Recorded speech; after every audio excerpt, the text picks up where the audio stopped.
The videos that follow the construction of the jacket talk about the different fabric types and worksheets, etc.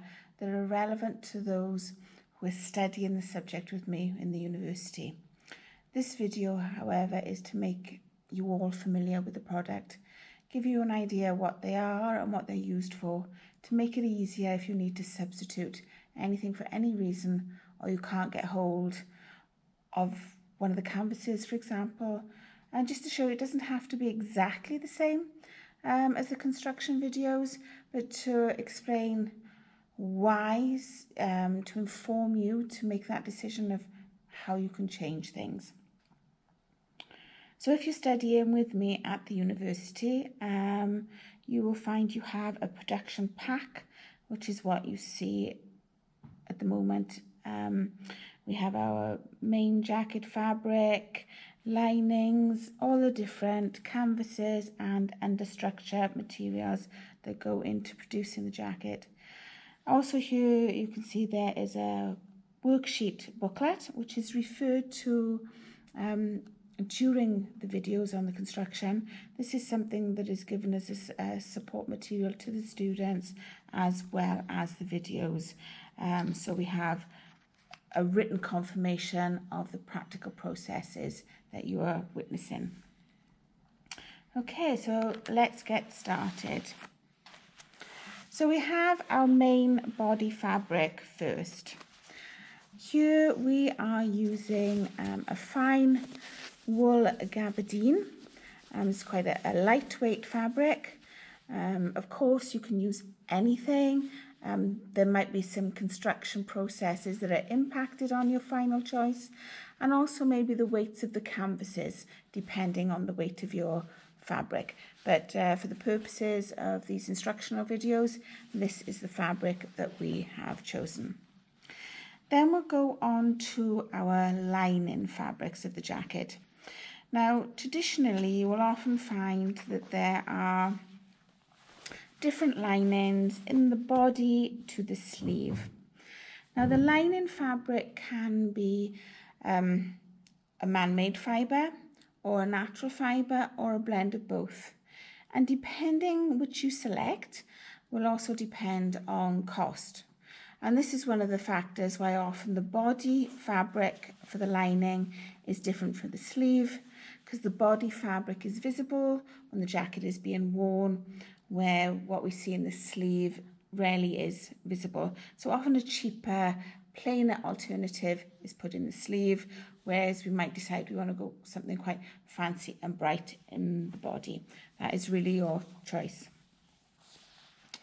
Then we start with all our canvases. Now we have our front body canvas. This is a mixed hair canvas. If you look, we have the little in-screen option where you can see where we buy our products from, and it'll give you an idea of cost and width of the fabric. The front body canvas almost completes the whole front area of the jacket. This gives it its body, its structure. So the firmness of this, the weight of this fabric would depend on the structure and the integrity you want on the overall final jacket when it's completed. This has a slightly rough, spiky feel where you can feel the hair fibres. Next we have our chest canvas. The chest canvas, like the body canvas, comes in different weights, different firmness. This, as it suggests, is more over the chest area of the front of the jacket, again giving more structure to create clean lines on that jacket front when the garment is being worn. Again, this is quite harsh, and these fibres can be quite spiky and poke through. So that leads us then to the Domet. Now the Domet goes over the canvases, so that when the garment is being worn, none of these spiky fibres poke through the lining and irritate the wearer. So this is very soft and comfy sort of feel. There's a plushness to it. So this covers the chest canvas during the construction, so it makes it comfortable for the wearer. We also have then a French canvas. Now we can see this is really quite firm, far more structure than the other canvases we've shown. This is used for reinforcing the collar and also across the shoulder areas on the front section to make sure everything is stable and there is structural support to hold all our other canvases together. We have a collar melton. This is a felt. A felt, as I'm sure you're aware, are short fibres compressed together. So you can see that when you try and pull it apart, you wouldn't have your warp and weft threads like you do with your other fabrics. The collar melton, we use this fresh canvas to stabilise it and create the shape on our collar. You can, however, purchase it with the canvas already stitched on.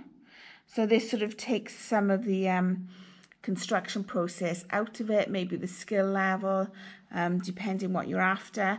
Often you would find something like this would be more for a mass-produced garment to keep costs down, whereas when we're using the French canvas and the collar melton separate, this far more time consuming and more skills necessary, so it would impact on the cost of the final jacket.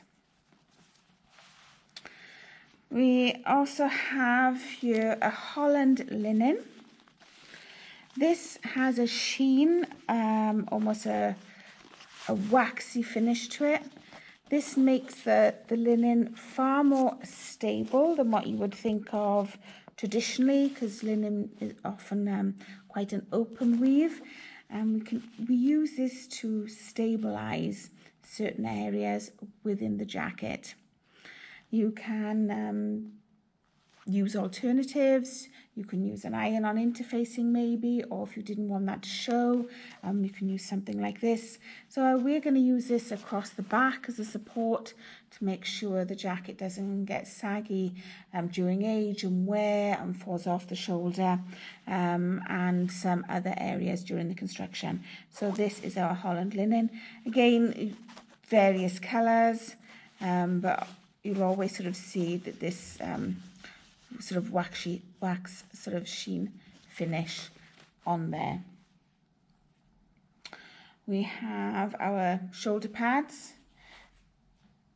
These again can come in various shapes and sizes. You have a pair depending on the overall silhouette you are going for with your jacket.